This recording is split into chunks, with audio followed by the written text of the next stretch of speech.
Well, we turn now to the latest out of Putin's war in Ukraine, where the Russian president has now declared martial law in 4 occupied regions of Ukraine. Our foreign correspondent Shelby Wilder has the latest details. Shelby.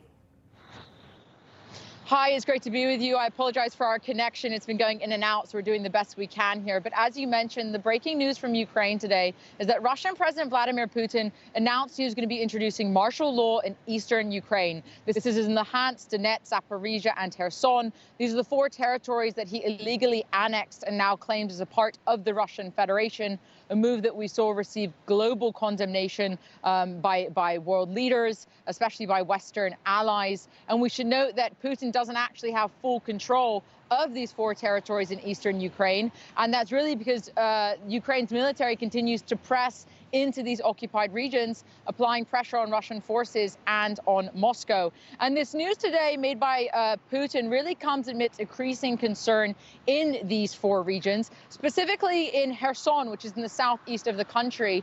We saw that a pro-Russian official, the governor of Kherson, called on Moscow last week to assist with the evacuation of residents in Kherson, as they fear that the city of Kherson is going to be underway in regards to becoming a battlefield very soon as Ukraine's military pushes towards the city. There are reports today that at least 50,000 residents are being moved from Kherson. It's believed they're being taken to Russia. Many question whether this is against their will and if they're being forcibly deported. But again, that is because we believe the city of Kherson is going to become a battlefront very soon. And the pro-Russian officials there were telling residents to spare themselves from this increased fighting.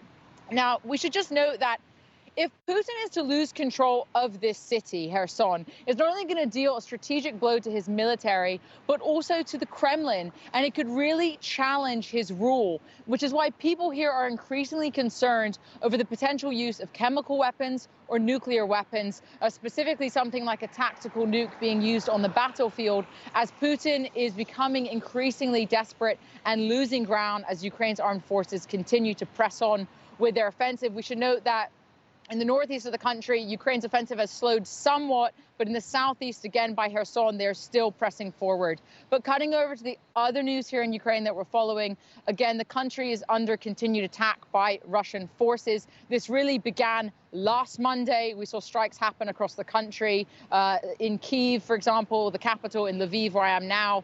And again, this week, we know that on Monday, Kyiv was hit by a drone strike. 5 people were killed there.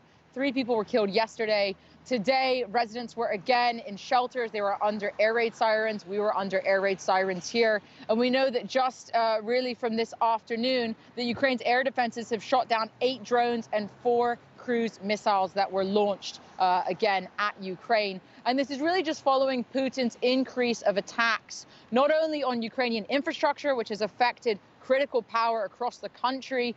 30% of Ukraine's energy has now been affected, and there's been rolling blackouts in many parts of the country, but also Putin's attacks on civilians and civilian infrastructure. And I can tell you that there is really this increasing concern about these drone strikes, and that comes amidst Ukraine's air defenses working to the best of their ability, which is why President Zelensky continues to push on Western allies, asking for additional air defense support so that Ukraine can better defend itself from these Russian attacks.